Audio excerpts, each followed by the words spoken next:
Welcome back दोस्तों। आज मैं आपके सामने एक साइबर क्राइम बेस्ड मूवी को लेकर आया हूँ जिसका नाम है कीड़म और एक मलयालम लैंग्वेज मूवी है जो रिसेंटली जी5 प्लेटफॉर्म पे रिलीज हुई। किस तरह से एक लड़की ने हैकिंग और टेक्नोलॉजी की मदद से एक गैंग से बदला लिया, यह इस मूवी की कहानी है। मूवी बहुत ही इंटरेस्टिंग है, वीडियो को पूरा देखना जरूर। तो चलिए बिना टाइम इसके लेट्स स्टार्ट। उससे पहले उड़ा दो प्यार फॉर इंस्टाग्राम। मूवी की शुरुआत में ही संतोष नाम के एक ड्राइवर को दिखाया जाता है जो रात के समय एयरपोर्ट से अपने घर जाते रहता है। तभी एक बंदा संतोष को कॉल करके माल के बारे में पूछने लगता है, क्या माल सेफ है? संतोष भी जवाब देने लगता है, हाँ माल मेरे पास ही है, सेफ है। और इसी तरह मन ही मन ये सोचने लगता है कि कब तक मैं दूसरों के लिए काम करता रहूंगा।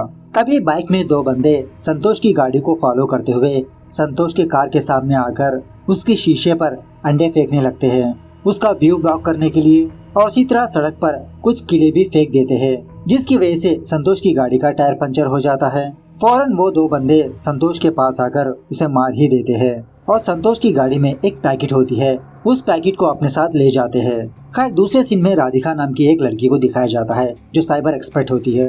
राधिका की खुद की एक छोटी सी कंपनी होती है। एक दिन एक बंदा राधिका के पास आकर ये कहने लगता है, मैं आपको मुंह मांगी कीमत दूंगा, मेरे वाइफ के सोशल मीडिया अकाउंट हैक करना होगा आपको। मुझे शक है कि मेरी वाइफ मुझे चीट कर रही है, वो किस किस से बात करती है मैं जानना चाहता हूँ। इस बंदे की बातें सुनने के बाद राधिका का पार्टनर विजय उस बंदे के ऑफर को एक्सेप्ट कर लेता है, लेकिन राधिका इस बंदे को ऑफर को मना करती है। कहने लगती है कि हमारे भी कुछ रूल्स एथिक्स है, आप जितना भी पैसा दो हम दूसरों की पर्सनल डिटेल्स एक्सपोज नहीं कर सकते। और राधिका यही बात अपने पार्टनर विजय को भी समझाती है कि अगली बार ऐसे ऑफर से मेरे सामने मत लाओ। अब राधिका के पर्सनल लाइफ के बारे में बात करें तो उसके फादर का नाम होता है बालन जो एक रिटायर्ड लॉयर होता है। अब बेटी है तो बाप को अपनी बेटी की शादी की चिंता तो लगी रहती है, लेकिन राधिका अपने करियर को और अच्छे से बिल्ड करना चाहती है, अभी भी शादी करना नहीं चाहती। दूसरे सीन में उस गैंग को दिखाया जाता है जो ड्राइवर संतोष को मार के उसके पास से कवर ले गए थे। इन पांचों लोगों का नाम होता है कुट्टन, अजीत, बिजू, राजू और मुत्तुमणि। एक्चुअली ये पांचों लोग बाहर से दूसरा काम करते हुए अंदर से स्मगलिंग का भी काम करते रहते हैं। और ड्राइवर संतोष के पास से कवर ले आने के बाद उस पेस्ट को पिघलाकर वो लोग सोना बना देते हैं। एक्चुअली ये गोल्ड पेस्ट होता है। खैर इस तरफ बालन राधिका को दिखाने के लिए कार्तिक नाम के एक बंदे को अपने घर लाता है। बातों ही बातों में कार्तिक राधिका से कहने लगता है, मैंने सुना है कि तुम एक साइबर सिक्योरिटी कंपनी को रन करती हो। बहुत सारे लोग सिंपल पासवर्ड्स रखने की वजह से उनके अकाउंट्स हैक होते हैं, लेकिन मेरे जैसे टफ पासवर्ड रखने वाले को हैक नहीं कर सकते। जब तक मेरे जैसे टैलेंटेड लोग होंगे आपकी कंपनी की कोई जरूरत ही नहीं होगी। राधिका बातों ही बातों में कार्तिक के बारे में सारी इन्फॉर्मेशन हासिल कर लेती है कि वो किस यूनिवर्सिटी में पढ़ा, इसका बर्थ डेट कौन सा है, इसके पास कौन सा पेट है। सो कार्तिक के बारे में जानकर राधिका कार्तिक का फेसबुक पासवर्ड बता देती है और ये भी कहने लगती है कि तुम्हारा पासवर्ड इतना स्ट्रॉन्ग नहीं, तुम्हारा पेट नेम और तुम्हारा कॉलेज पास आउट ईयर ही तुम्हारा पासवर्ड है। ऐसे ही पासवर्ड्स के अकाउंट ज्यादातर हैक होते हैं और ऐसे ही हैकर्स को रोकने के लिए हमारी कंपनी है। तभी बालन राधिका से कहने लगता है कि हमारी घर की फ्रिज खराब हो चुकी है ना, टेक्नीशियन तुमको कॉल करने वाला है, अगर वो तुमको कॉल करेगा तो हमारे घर का एड्रेस बता दो।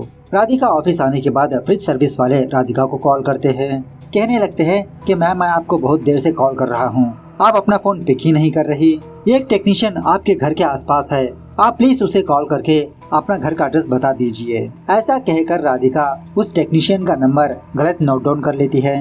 राधिका उस नंबर को कॉल करने पर गलती से वो नंबर बिजू को लगता है जो उस गैंग का मेंबर है। बिजू लड़की की आवाज सुनने के बाद राधिका से बदतमीजी से पेश आने लगता है और पास्ट में बिजू ने काफी सारी लड़कियों को तंग भी किया था। राधिका अपना फोन काटने के बाद बिजू राधिका के नंबर को अपने फोन में सेव कर लेता है। दूसरी तरफ कुट्टन हर महीना पुलिस स्टेशन जाकर अपने केस के बारे में पूछते रहता है। कांस्टेबल कुट्टन से कहने लगता है कि कुट्टन मैं तुमको बहुत दिनों से देख रहा हूँ, तुम्हारी भलाई के लिए ही कह रहा हूँ कि तुम इस केस के बारे में भूल जाओ। उस केस को बीते हुए 13 साल हो गए, पुलिस वाले पुराने केसों पर इंटरेस्टेड नहीं होते। एक्चुअली 13 साल पहले कुट्टन का कोई करीबी बंदा मिस हो गया था। 13 साल से कुट्टन उसी की तलाश में है। उसी वक्त पुलिस ऑफिसर चार्लेस राधिका से मिलने के लिए उसके पास आता है, मतलब पहले से ही इन दोनों की जान पहचान होती है। कहने लगता है कि एल्यूमिनियम की फैक्ट्री में कुछ फाइल्स मिसिंग हो रहे हैं, लेकिन सीसीटीवी फुटेजेस में ऐसा कुछ खास नजर नहीं आया। सो उन फाइल्स को किसने चुराया पता नहीं चल रहा। तुम एक बार सीसीटीवी फुटेज को और कंपनी के लॉगिंग डिटेल्स को चेक करके प्लीज हमें इन्फॉर्म करो। पता करो उस फैक्ट्री की फाइल्स कैसे मिस हो रहे हैं। खैर उसी रात बिजू और राजू राधिका को कंटिन्यूअसली कॉल करते रहते हैं और राधिका के साथ बदतमीजी से बात करते रहते हैं। सो राधिका बिजू के फोन को ब्लॉक कर देती है, लेकिन बिजू अपना दूसरा सिम यूज करके दोबारा राधिका को कॉल करने लगता है। लेकिन राधिका इस चीज को बहुत ही लाइटली ले लेती है। खैर दूसरे दिन राधिका पुलिस ऑफिसर्स चार्ल्स और अशरफ से मिलने के लिए पुलिस स्टेशन जाती है कि मैंने उन सीसीटीवी फुटेजेस को देखा।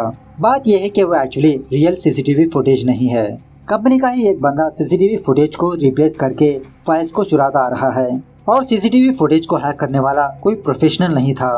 तो यहाँ पर इजीली इसकी गलती पकड़ी गई और आप भी आसानी से उस चोर को पकड़ सकते हो। उसी रात बिजू और राजू दोबारा राधिका को कॉल करते हैं। राधिका गुस्से में आकर उन दोनों को पुलिस की धमकी देकर अपना फोन काट देती है और जब राधिका अपने ऑफिस आकर अपना काम कर रही होती है, बिजू राधिका के व्हाट्सएप को पॉर्न वीडियो सेंड करता है। उसी वक्त राधिका अपने फादर बालन को लेकर चार्ल्स के पास जाती है उनके बारे में कंप्लेंट देने के लिए। ये कंप्लेंट देखकर चार्ल्स राधिका से कहने लगता है कि मैं तुम्हारे फादर को बहुत अच्छी तरह से जानता हूँ, तुम्हारी भलाई के लिए एक बात कहना चाहता हूँ कि तुम इस कंप्लेंट को विथड्रॉ कर लो, क्योंकि कोर्ट में ये केस टिकने वाला नहीं। मैंने ऐसे बहुत सारे केसेस को देखा, कोर्ट में वो बंदा यही बयान देगा कि उसने अपना फोन को गुमा दिया और मैंने उनके बैकग्राउंड को भी देखा, वो छोटे मोटे क्राइम्स करने वाले हैं। कंप्लेंट देने के बाद वो लोग शायद तुमको नुकसान भी पहुंचा सकते हैं। लेकिन राधिका अपने कंप्लेंट को वापस लेना नहीं चाहती। सो चार्ल्स बिजू और राजू को पुलिस स्टेशन बुलाता है। इन दोनों को देखकर बालन घबराने लगता है और अपनी बेटी से कहने लगता है कि बेटा चार्ल्स ने जो कहा वो सही कहा, हम एफआईआर को विथड्रॉ कर लेंगे।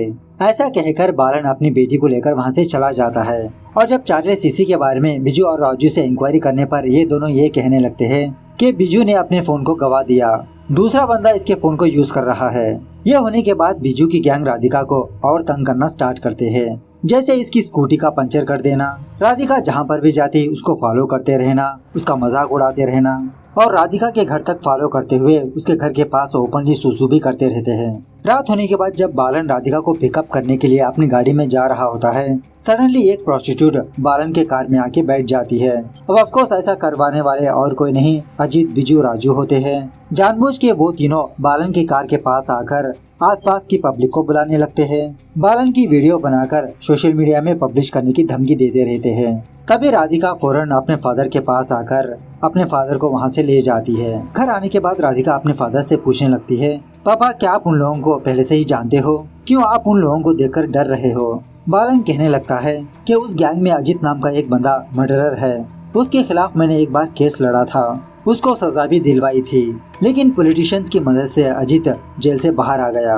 वो लोग बहुत बड़े क्रिमिनल्स है बेटा, इसीलिए मैंने एफआईआर वापस लेने के लिए कहा, उन लोगों से दूर रहना ही बेहतर है। लेकिन राधिका सोचने लगती है कि किस तरह से उस गैंग को सबक सिखाए। बहुत सोचने के बाद राधिका विजय को बुलाकर कहने लगती है कि मैं उन तीनों लोगों का फोन हैक करना चाहती हूँ, इसमें मुझे तुम्हारी हेल्प चाहिए।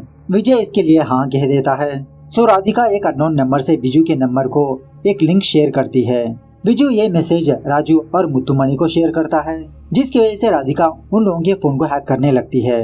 वो लोग अपने मोबाइल में जो भी काम करते हैं वो सारी बात राधिका को पता चलती रहती है, जैसे सोशल मीडिया, कॉल, मैसेजिंग, सब कुछ का एक्सेस मिल जाता है राधिका को। इन्हीं कॉल्स में राधिका ये सुनती है कि शारजा फ्लाइट से एक माल आने वाला है। यह इन्फॉर्मेशन हासिल करने के बाद राधिका चार्ल्स को फोन करके यही बात बताती है कि शारजा फ्लाइट से आज रात कुछ ड्रग्स स्मगल होने वाला है। पुलिस वाले फौरन एयरपोर्ट जाकर उस फ्लाइट के सारे पैसेंजर्स को चेक करने लगते हैं। चेकिंग के दौरान चार्ल्स को एक बंदे के पास गोल्ड पेस्ट मिल जाता है। राधिका को ये इन्फॉर्मेशन कैसे मिली वो चार्ल्स को नहीं बताती। खैर अब सोना पुलिस के हाथ लगने की वजह से बिजू की गैंग को बहुत बड़ा नुकसान होता है। जॉर्ज नाम का एक बंदा कुट्टन को कॉल करके उसे डांटने लगता है कि आप लोग मेरे माल को सही तरह से स्मगल नहीं कर पाए, जिसकी वजह से मुझे बहुत बड़ा नुकसान हुआ। पुलिस को इन्फॉर्मेशन कैसे मिली ये पता करो तुम लोग। इस तरफ राधिका उन लोगों को और तंग करने के लिए एक और प्लान बनाती है। ऑलमोस्ट 2 लाख लोगों को इन तीनों के नंबर के साथ एक मैसेज सेंड करती है कि फ्री सेक्स, जिसकी वजह से लगातार उन तीनों को फोन्स आते रहते हैं। वो लोग बहुत इरिटेट हो जाते हैं। इसी दरमियान में राधिका को ये बात पता चलती है कि मुत्तुमणि ने एक ब्लूटूथ हेडसेट को ऑर्डर किया। उस ब्लूटूथ के ऑर्डर डिटेल्स को हासिल कर लेती है और इसी तरह उनके फोन में ऑटोमेटिकली कैमरा भी ऑन कर देती है। ताकि उनके वीडियोस को बातों को रिकॉर्ड कर सके। इसी दरमियान में बिजू और कुट्टन के बीच एक छोटा सा झगड़ा हो जाता है। लड़ाई के दौरान बिजू कुट्टन से कहने लगता है कि 13 साल पहले ही तुम्हारी वाइफ तुमको छोड़कर भाग गई। हर महीना तुम अपनी वाइफ के बारे में पता करने के लिए पुलिस स्टेशन जाते रहते हो। इस तरह से बिजू कुट्टन का मजाक उड़ाने लगता है। खैर इन्हीं बातों में राधिका को एक और स्मगलिंग के बारे में पता चलती है। चार्ल्स को इन्फॉर्मेशन देने पर पुलिस उस गोल को भी पकड़ लेते हैं। इस तरह से जब कभी भी कुट्टन प्लान करते हैं, राधिका उनके प्लान पर पानी फेर देती है। काफी सारा नुकसान होता रहता है कुट्टन उसकी गैंग को। इसी दरमियान में राधिका एक नया सिम लेकर उस सिम का नाम मुत्तुमणि रखती है और उस नंबर को अपने फोन में सेव कर लेती है। ये देखकर बालन पूछने लगता है कि तुमने अपने नए सिम का नाम मुत्तुमणि क्यों रखा, लेकिन राधिका कहने लगती है बस ऐसे ही। खैर दूसरी तरफ जॉर्ज कुट्टन की गैंग को कॉल करके उनको डांटने लगता है।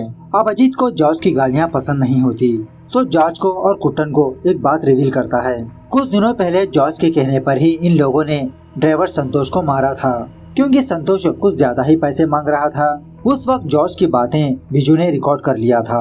सो बिजू वही कॉल रिकॉर्ड्स जॉर्ज को भेजकर उसे धमकी देने लगता है। कहने लगते हैं दोबारा हमसे बदतमीजी की तो ये कॉल रिकॉर्ड्स पुलिस वालों को चले जाएंगे। ऑफ कोर्स ये सारी बातें राधिका सुन रही होती है कि इन लोगों ने संतोष नाम के एक बंदे को मारा था। सो दूसरे दिन राधिका यही बात चार्ल्स को आके बताती है। तभी उसी पुलिस स्टेशन को कुट्टन अपने बीवी के बारे में पूछने के लिए पुलिस स्टेशन आता है।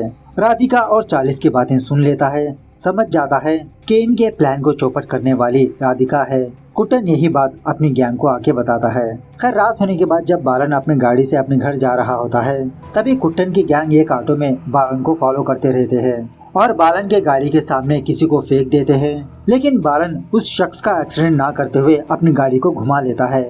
जब गाड़ी उतर के देखता है तो सड़क पर कोई भी नहीं होता। सोचने लगता है कि मेरे गाड़ी के सामने कोई आया था तो कहाँ पर गया, क्या ये मेरा कोई वहम था। इसी के बारे में सोचते हुए जब बालन अपने घर जाता है तो इसके घर के सारे सामान बिखरे पड़े होते हैं और उसी तरह घर में राधिका भी नहीं होती। बालन फौरन यही बात चार्ल्स को आके बताता है कि शायद कुट्टन की गैंग ने राधिका को किडनैप कर लिया। पुलिस वाले कुट्टन की गैंग की तलाश करना स्टार्ट करते हैं और इसी तरह राधिका के फोन को कॉल करने पर उसका फोन स्विच ऑफ रहता है। राधिका के फोन का लास्ट लोकेशन पता करने पर पुलिस वालों को ये बात पता चलती है कि जहाँ पर बालन किसी बंदे का एक्शन करने वाला था वो प्लेस और राधिका का लास्ट प्लेस सेम है। एक्चुअली हुआ ये होता है कि कुट्टन की गैंग पहले से ही राधिका को किडनैप कर लिया था और वो लोग बालन का लोकेशन पता करके ऑटो में जाकर बालन की गाड़ी के सामने ही राधिका को फेंक देते हैं। लेकिन एंड टाइम पर बालन अपनी गाड़ी को घुमा लेता है। उसी वक्त कुट्टन की गैंग राधिका को सड़क से निकालकर झाड़ियों में ले जाती है, मतलब उसे छुपा लेते हैं। उसके बाद ये लोग ऑटो को छोड़ के राधिका को एक मिनी वैन में बांध के रखते हैं। किसी जगह पर आने के बाद कुट्टन अपने गैंग से कहने लगता है कि कुछ दिनों तक हम लोग अंडरग्राउंड हो जाएंगे। एक एक बंदा एक एक प्लेस में छुप जाओ, सारे लोग अपने फोन्स को भी स्विच ऑफ कर लो। मैं और मुत्तुमणि राधिका को मार के हम लोग भी यहाँ से दूर चले जाएंगे। लेकिन थोड़ी देर पहले वैन में राधिका चालाकी से अपनी पैर की मदद से अजीत के फोन को हासिल कर लेती है और जब वो सारे लोग वैन के बाहर होते हैं राधिका अपने फादर को कॉल करती है। लेकिन उस वक्त बालन अपने फोन को कार में ही भूल के पुलिस स्टेशन में होता है। थोड़ी देर के बाद जब बालन अपनी गाड़ी के पास आकर अपने फोन में देखता है तो एक नया नंबर होता है। बालन इस नंबर को चार्ल्स को दिखाने पर चार्ल्स सोचने लगता है कि शायद ये नंबर किडनैपर्स का हो सकता है और फौरन अपने टीम मेंबर को बुलाकर इस नंबर को ट्रैक करने के लिए कहता है। इस तरफ कुट्टन और मुत्तुमणि राधिका को मारने के लिए रेडी होते हैं। राधिका कुट्टन को देखकर कहने लगती है तुम 13 साल से अपनी बीवी की तलाश में हो, ये मैं जानती हूँ। मुझे पता है कि तुम्हारी वाइफ कहाँ पर है। तुम्हारी वाइफ फिलहाल चेन्नई में है, ऐसा कहकर एक एड्रेस बताती है। उस एड्रेस के पास जाने पर तुमको तुम्हारी वाइफ मिल जाएगी। लेकिन कुट्टन हंसते हुए राधिका की बातों पर यकीन ही नहीं करता, उल्टा उसको 2-4 छापड़ लगाता है। इस तरफ पुलिस वाले अजीत और बच्चे लोगों को ट्रैक करके वहाँ पर जाते हैं। उन लोगों के बीच और पुलिस के बीच बहुत हाथापाई होती है। फाइनली पुलिस वाले उन लोगों को मार पीट के राधिका के बारे में पूछने लगते हैं, लेकिन वो लोग पुलिस वालों को राधिका का एड्रेस नहीं बताते। इसी दरमियान में बालन को राधिका का दूसरे सिम के बारे में याद आता है कि एक दिन राधिका मुत्तुमणि नाम से एक सिम लिया था। सो चार्ल्स विजय को कॉल करके उस नंबर को ट्रैक करने के लिए कहता है। इस तरफ कुट्टन और मुत्तुमणि ये दोनों राधिका को एक रेलवे ट्रैक पर सुला देते हैं उसे मारने के लिए। यहाँ पर भी राधिका कुट्टन से कहने लगती है अगर तुमने मुझे मार दिया तो जिंदगी में तुम्हारी वाइफ से नहीं मिल पाओगे। मेरे बताए हुए एड्रेस पर जाओ, तुमको तुम्हारी वाइफ मिल जाएगी। लेकिन कुट्टन राधिका के सामने एक ट्विस्ट रिवील करता है कहने लगता है कि मैंने खुद अपनी वाइफ को मार दिया। उस केस से बचने के लिए मेरे ऊपर शक ना हो, इसीलिए मैं हर बार पुलिस स्टेशन जाता आता रहता हूँ। जानबूझ के मेरी वाइफ के बारे में पूछता रहता हूँ और तुमने मेरी मरी हुई वाइफ का एड्रेस पता कर लिया। इतना भी बेवकूफ नहीं हूँ मैं। खैर इसी दरमियान में विजय राधिका की दूसरे सिम को ट्रैक कर लेता है, पुलिस को इसका लोकेशन बताता है। एक्चुअली हुआ ये था, आपको याद है ना, कुछ दिनों पहले मुत्तुमणि ने एक ब्लूटूथ हेडसेट को ऑर्डर किया था। राधिका उस ईयरफोन को पहले अपने घर मंगवाती है, उस ब्लूटूथ में एक नए सिम को इंसर्ट करती है ताकि राधिका 24/7 उन लोगों की बातें सुन पाए और दोबारा दूसरे बंदे की मदद से वही हेडसेट मुत्तुमणि को डिलीवर कर देती है। इसलिए जब कभी भी कुट्टन और मुत्तुमणि कोई प्लान करता, राधिका को पता चल जाता। अब यही सिम मुत्तुमणि के पास होने की वजह से मुत्तुमणि और कुट्टन की सारी बातें विजय सुन लेता है। पुलिस वाले टाइमली राधिका के पास जाकर उसको बचा लेते हैं और उसी तरह उन दोनों को गिरफ्तार भी कर लेते हैं। राधिका कुट्टन को देखकर कहने लगती है कि तुमने मेरे ऊपर कुछ ज्यादा ही भरोसा कर लिया, तुमने अपना जुर्म खुद कबूल कर लिया, अब भुगतो जेल में। खैर कुछ दिनों बाद राधिका ये ऑब्जर्व करती है कि इसकी एक कोलीग किसी बंदे को डांट रही है फोन में। वो बंदा इस बंदी को कॉल करके तंग कर रहा है। राधिका इस बंदी से उस बंदे का नंबर लेकर इससे कहने लगती है, अब तुम मुझ पर छोड़ दो, मैं उसको अच्छी तरह से सबक सिखाऊंगी। इस तरह से ये मूवी यहाँ पर दी एंड होती है। तो मूवी कैसे लगी कमेंट करके बताना जरूर। मिलते हैं अगली वीडियो में, तब तक take care, bye bye, see you soon.